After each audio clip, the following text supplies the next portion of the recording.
Bonjour. Voilà, je viens de faire une méditation et je viens de comprendre quelque chose encore sur mon intégrité. Donc je donne cette deuxième conférence sur l'intégrité le 10 octobre à la Convie. Ça va être assez chouette parce que ça va être une petite salle, on sera 80 maximum, ce sera interactif, il y aura des possibilités d'échanger avec les autres, on va jouer, ça va durer 3 heures avec une pause, mais ça va passer très vite parce que quand on fait des jeux, qu'on joue entre nous, le temps passe très vite. Et donc j'étais après ma méditation en train un peu de regarder pourquoi je me battais pas autant que la première conférence pour qu'il y ait du monde. À la première, je faisais toutes sortes de choses pour qu'il y ait du monde, etc. Et cette fois-ci, j'ai envie que ce soit plus naturel, que ce soit plus, que ça vienne plus. En fait, je me dis s'il y a 10, 20, 30, 40, 50, 60 personnes, je ferai avec ce qui est là. Bien sûr, je vais en parler, je vais continuer un peu à promotionner, mais j'ai pas envie de pousser, j'ai pas envie de forcer. Alors je faisais une méditation pour regarder pourquoi je faisais ça, et alors ce qui m'est apparu.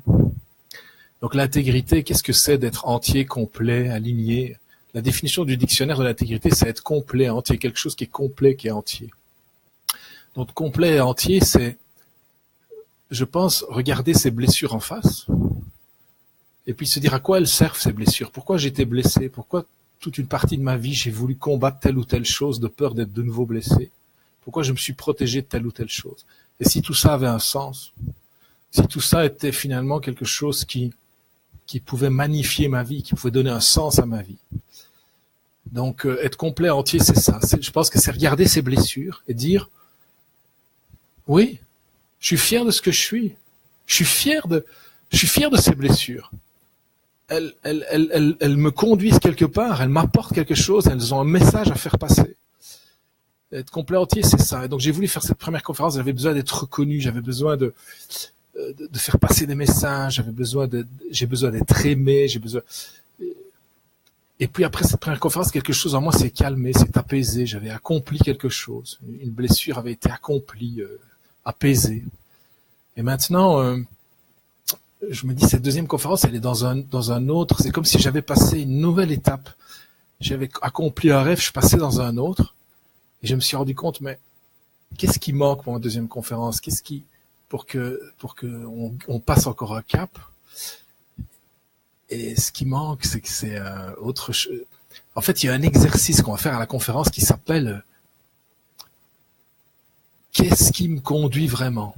Qu'est-ce qui me donnera envie de me lever le matin, d'être heureux, d'avoir une énergie considérable, d'avoir un enthousiasme quand je saute de mon lit le matin? On va faire un exercice qui révèle ça à cette conférence.